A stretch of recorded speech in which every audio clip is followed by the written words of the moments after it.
I hadn't noticed at first. Or maybe I had, but I refused to see it. The whispers in the shadows, the quick phone calls that ended abruptly when I entered the room, the laughter that sounded just a little off. Too forced? Or too free? I couldn't quite tell. Her perfume lingered longer than it used to, and when I kissed her neck, I swore I caught another scent mingling with hers, subtle, foreign, unsettling. Denial is a powerful thing. It can blind a man, make him foolish. And for a time, it blinded me. The truth began unraveling one evening, our evening, the kind we used to savor, full of small joys and quiet comfort. I'd come home earlier than planned, carrying takeout from her favorite Thai place. I expected to find her curled up on the couch, engrossed in one of her mystery novels. But the house was eerily quiet. When I pushed open the door, there was no familiar call from the living room, no melodic baby spilling from her lips like honey, just silence, heavy, mocking. I set the bags down on the kitchen counter, my ears straining against the stillness. Then, faint but undeniable, I heard it, a thump upstairs, followed by muffled voices. My chest tightened, dread knotting in my stomach. My feet moved before my mind could process. I climbed the stairs, each step deliberate yet hesitant. My fingers grazed the banister. The polish was smooth and cold beneath my touch. The door to our bedroom, the room I had painstakingly painted last summer while she sipped lemonade and teased me about missing spots, was ajar. A sliver of light cut through the hallway, drawing me closer. My heart pounded, each beat a drum signaling the inevitable. I heard his voice first, low and assured, the kind of tone that men use when they know they've already won. I couldn't make out the words, but they carried a weight that made my blood run cold. Then her laugh, soft, playful, dripping with a sweetness I hadn't heard in years. I should have turned back. Perhaps that would have been the wiser choice. But instead, I pushed the door open, and there he was, a tall, broad man with dark, meticulously styled hair and a jawline so sharp it could cut glass. Confidence oozed from him, his smirk a challenge. He stood on my side of the bed, shirtless, his hands lazily adjusting his belt as if he owned the place, as if I were the intruder. And there she was, my wife, wrapped in nothing but a sheet, her cheeks flushed, her eyes widening with a mixture of shock and guilt. "Babe," she stammered, her voice trembling. "It's not what it looks like." But her words were empty. He chuckled, a low, deliberate sound that sent a surge of rage through me. He tilted his chin upward, sizing me up like I was nothing more than a joke. "So, this is the husband, huh?" he drawled, his voice thick with mockery. "I thought you'd be bigger." Bigger. The word echoed in my mind, stoking the fire already burning in my chest. My fists clenched, nails biting into my palms as I forced myself to stay still. My body screamed for action, but I felt frozen, caught between fury and disbelief. His smirk deepened, a predator toying with prey. "The alpha," he said, his tone dripping with arrogance. "That's what she calls me." Her face drained of color, but I didn't look at her. Not anymore. I couldn't. The alpha. In my home. In my bedroom. The word sliced through me like a dagger, sharp and unrelenting. My vision blurred, my world tilting as the weight of betrayal settled in. When I finally spoke, my voice was cold, colder than I'd expected. It cut through the room like steel. And that's when everything truly began to unravel. The tension in the room was palpable, an invisible weight pressing down on my chest as I locked eyes with him. "Get out," I said, my voice steady but sharp as a blade. The man, this self-proclaimed alpha, didn't flinch. Instead, he laughed, a low chuckle dripping with condescension. "Relax, buddy," he said, leaning against the doorframe like he owned the place. "She invited me here." His smirk widened, a smug curl of his lips that sent a hot wave of fury through me. "Maybe you're just not giving her what she needs, you know?" My vision blurred with red. I stepped forward, fists clenched, but he raised his hands, mockingly calm, like I was a child throwing a tantrum. "Whoa, tough guy," he said, tilting his head with an infuriating grin. "You don't want to do this." His eyes flicked to my wife, who sat on the edge of the bed, her face hidden behind trembling hands. "She told me you didn't have it in you." I froze. His words echoed in the suffocating silence, each syllable stoking the fire inside me. The air felt toxic, heavy, like poison filling my lungs. And then I smiled, not a smile of joy or humor. This was something darker, something that clawed its way from a place I rarely let see the light. "Is that so?" I said softly, my voice carrying an edge that wiped the smirk from his face. He tilted his head, uncertainty flickering in his eyes as he tried to gauge whether I'd finally lost my mind. "All right," I added, taking a deliberate step forward, the room shrinking around us. "You want to play alpha in my house? Let's see how far you get." Without another word, I turned on my heel and left the room. My wife called after me, her voice panicked, but I didn't stop. Let them stew. Let them wonder what came next. In the garage, my hands trembled, not from fear, but something deeper, something primal. My fingers found the cold steel of the toolbox, its weight grounding me as I lifted it. When I returned, the man was still shirtless, sitting on the bed with forced nonchalance, but his expression shifted the moment he saw what I was carrying. "What the hell is that for?" he asked, his bravado faltering. I didn't answer. I set the toolbox down with a loud, deliberate clang that reverberated through the room. His confidence wavered like a flame caught in a gust. My wife gasped, clutching the sheet tighter around her. I knelt, opening the box to reveal its contents. Hammers, wrenches, screwdrivers. Tools of precision, tools of destruction.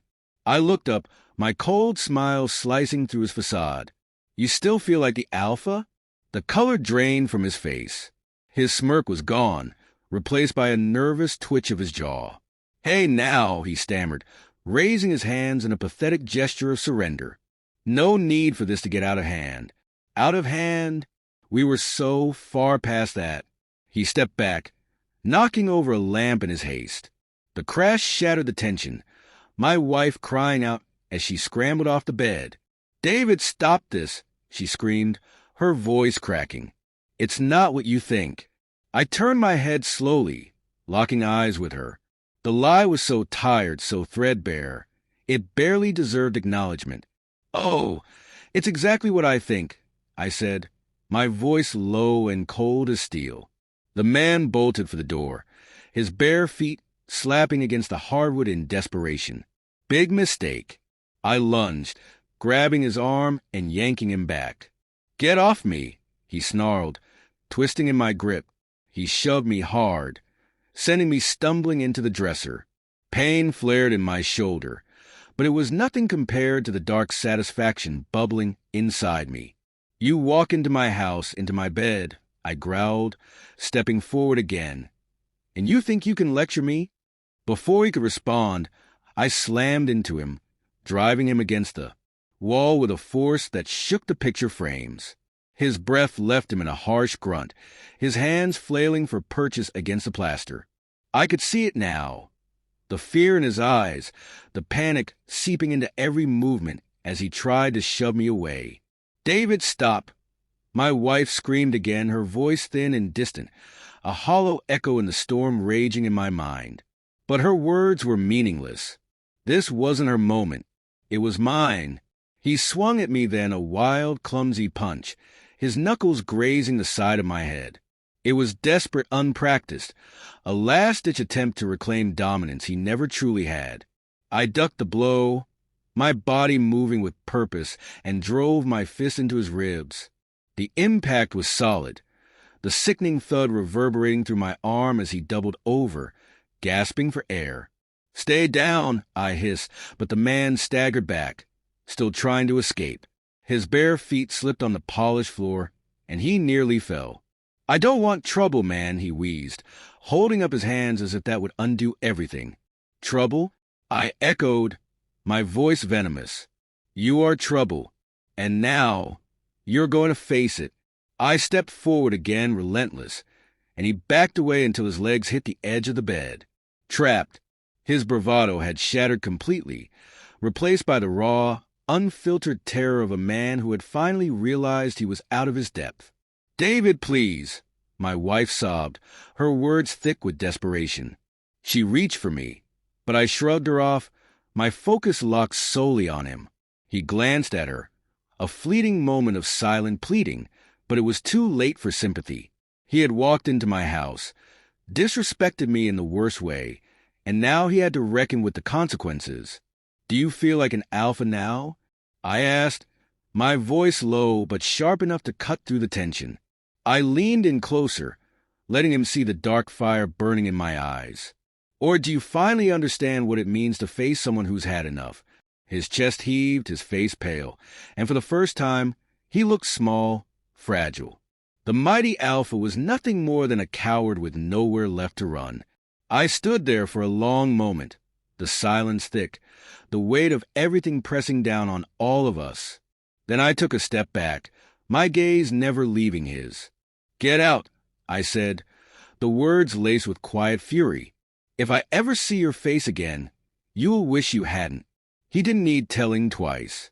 He stumbled toward the door, tripping over his own feet in his haste. As he disappeared down the hall, the sound of the front door slamming echoed through the house, leaving only the suffocating quiet in his wake. I turned to my wife. She stood frozen, tears streaking her face, her body trembling. I stared at her for a moment, my emotions a tangled knot of anger, betrayal, and something darker I couldn't yet name. "You made your choice," I said coldly, my voice steady but void of warmth. "Now you live with it." And with that, I left, the heavy clang of the toolbox still ringing in my ears as I walked away from the wreckage of what we once were. I struck him again, this time across the jaw. His head snapped to the side, blood spraying onto the polished wood of my bedroom floor. He staggered but didn't fall, his hand instinctively clutching his ribs as his breath rasped in and out. "You like being the alpha?" I hissed, my voice low and venomous. My chest heaved, the fury surging through me like wildfire. I grabbed a fistful of his hair and yanked his head back, forcing him to meet my gaze. His lip was split now, blood trickling down to smear his once proud face. "Look at you," I spat. "You're pathetic, Matthew." Behind me, my wife sobbed, her cries raw and desperate. She lunged forward, grabbing at my arm, her fingers trembling. "Stop, David, please," she begged, tears streaming down her face. I shook her off, harder than I intended. She stumbled backward onto the bed, her sobs filling the room like a haunting melody. But her voice was nothing more than static to me now, lost beneath the roaring in my head. The so-called alpha tried to straighten up, his breathing ragged. His eyes, though swollen, burned with defiance. "You're insane," he coughed, a bitter smile curling his broken lips. "You're just mad because she wanted a real man." His words lashed at me like a whip, stinging more than any physical blow ever could. My lips curled into a dark, bitter smile. "A real man?" I echoed, my voice soft and dangerous. My gaze fell on the wrench sitting in my open toolbox. I picked it up, letting the light glint off the cold metal. Matthew's bravado evaporated in an instant, his face draining of color. "Wait, no. Too late. The wrench came down, not on his head, but against the tender joint behind his knee. The crack of metal against bone reverberated through the room, followed by a guttural scream that echoed in my ears. He crumpled to the floor, clutching his shattered leg, his cries raw and primal. My wife shrieked, her voice splintered by terror. "David, stop. Please." Her pleas were meaningless now, drowned beneath the searing rage coursing through me. I loomed over him as he writhed on the floor, his broken leg dragging uselessly behind him. The swagger, the arrogance, everything that had made him alpha, was gone. You feel like a king now, I growled, punctuating my words with a vicious kick to his side. He groaned, curling into himself like a beaten dog. You thought you could walk into my home, I snarled, take what's mine, and leave without paying the price? He didn't answer. Couldn't. The wrench clattered to the floor as I let it drop, the sound sharp and final. Kneeling beside him, I leaned in close enough to feel the shiver of his fear. You come near my house, my wife, or my family again, I whispered, my voice icy, and next time you won't leave. He whimpered, his body trembling. I stood, towering over him one last time before tossing his shirt at him. Get out. It took him a moment to move, every shift of his broken body accompanied by a pained grimace. He dragged himself toward the door, his pride shattered into pieces smaller than the bones in his leg. When the door finally slammed shut behind him, silence settled over the room, a heavy, suffocating silence. I turned to my wife. She was curled on the bed, her face streaked with tears, her body trembling like a leaf caught in a storm. Her wide, terrified eyes locked onto mine as though she didn't even recognize me anymore. David, she whispered, her voice barely audible. I didn't respond. I couldn't. I looked at her for a long, hollow moment before walking out of the room. Downstairs, the house felt foreign, like a stranger's home. I sank onto the couch, staring into nothing. The faint hum of the refrigerator, a sound I'd never noticed before, now seemed deafening, louder than the chaos in my mind. My hands ached, the skin raw from where they collided with his face. The wrench's cold weight lingered in my memory, and my shirt bore faint smears of blood. His blood, the so-called alpha. But it wasn't enough. He'd strutted into my home like a king, unbuckling his belt with that smug grin, as if I were nothing more than an inconvenience. My wife's betrayal wasn't a mistake. It was a deliberate choice. Every time I looked at her, all I could see was him. No, this wasn't over. The next morning, my revenge began. Over black coffee, I plodded while my wife moved about like a ghost. Matthew Dorsey, the alpha, was easy to find. His empire, a boutique fitness center filled with cheap motivational quotes and overpriced protein shakes, was built on his image. All it would take was the right push to topple it, and I was that push. The fall of an alpha. I needed to see it with my own eyes. It was a Wednesday evening when I stepped into the dimly lit gym. The place was almost deserted. The faint hum of fluorescent lights and the occasional clank of metal weights, the only sounds breaking the stillness. At the reception desk, a lone attendant sat scrolling through her phone, boredom etched on her face. Beyond the glass doors that led to the main floor, I saw him, Matthew Dorsey. He was pacing, phone pressed to his ear, his voice sharp and frantic. He looked smaller than I remembered. The aura of invincibility he once wore stripped away. Pushing the door open, my footsteps echoed against the empty walls. The sound stopped in mid-sentence. He turned, and as his eyes met mine, the color drained from his face. "You," he growled, his voice low but trembling. "Me," I replied, my steps deliberate, my gaze unwavering. Gone was the cocky stance, the predator who once reveled in his dominance. What stood before me was a man hollowed out by his own choices, his shoulders slumped under the weight of his unraveling life. He wasn't the alpha anymore. He was just Matthew, a man teetering on the edge of ruin. "What the hell do you want?" he snapped, though the fire in his voice had long since fizzled out. I let a faint smile cross my lips, my hands buried casually in my pockets. Just came to see how the great alpha was holding up. His jaw tightened, his fists clenching at his sides, but his body betrayed him. There was no power behind his stance, only desperation. He took a step closer, his voice breaking as he spat. "You think you're funny?" I tilted my head, letting silence stretch between us. "You humiliated me in my own home," I said, my voice low, controlled. "You walked into my life, tore apart my marriage, and laughed in my face." So tell me, Matthew, how does it feel now? How does it feel to lose everything? His face contorted with rage and fear. You did this, he hissed.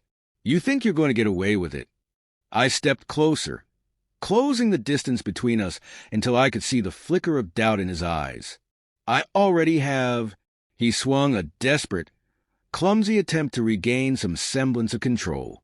His fist barely grazed the air before I caught his wrist, twisting it effortlessly.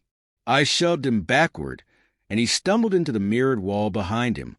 The reflection staring back at him was no longer the alpha. It was a broken, defeated man.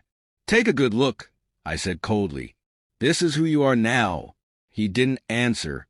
His legs gave out beneath him, and he sank to the floor, his head dropping into his hands as silent sobs racked his frame. I turned and walked away, leaving him there in the dim light of his shattered kingdom. The door swung shut behind me, and for the first time in weeks, I felt a fleeting sense of peace.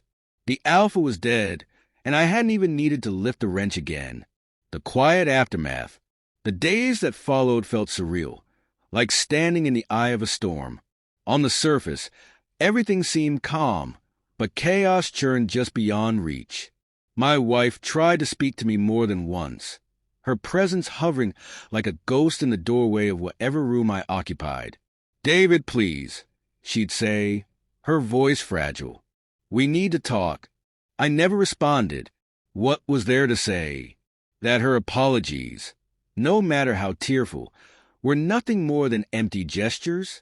That her regret was rooted in self-preservation, not genuine remorse? I wasn't interested in granting her absolution. I wasn't a priest, and her confessions meant nothing to me. At night, I lay awake in the guest room, staring at the ceiling as the house creaked around me. My mind replayed every bitter detail. The smirk on his face, the panic in her voice, the satisfying crunch of the wrench against his knee. I had thought revenge would bring closure, a clean ending to a filthy story. But the betrayal ran deeper than I'd anticipated. The house felt empty now, and I felt emptier, a crumbling legacy. A week later, the news spread like wildfire through town. Matthew Dorsey's gym had closed. Bankrupt, finished, rumors buzzed about his downfall, clients abandoning him, inspectors finding violations, debts crushing him under their weight. Some said he'd left town in disgrace. Others claimed he was holed up in a seedy motel, clinging to the tattered remains of his pride. I didn't care which was true. I had gotten what I wanted, or so I thought. A moment of hesitation. Late one night, I found myself standing before our bedroom door. Asterisk for asterisk bedroom door now. I don't know why I was there. Perhaps I was searching for something, or maybe it was just a pull of unresolved emotions. The door was ajar, a sliver of light spilling onto the hallway floor. Inside, I could hear her crying, soft, broken sobs muffled as if she was trying to hide them. She probably thought I couldn't hear her from the guest room. For a moment, I stood frozen, torn between stepping inside and walking away. Her sorrow was palpable, but so was the chasm between us. I didn't move. Instead, I turned away, retreating back into the silence that had become my only solace. The end of us. I pushed the door open slowly. It groaned softly, breaking the silence. She was there, perched on the edge of the bed, her face buried in her trembling hands. The sight of her, the woman I had once vowed to love forever, was almost pitiful.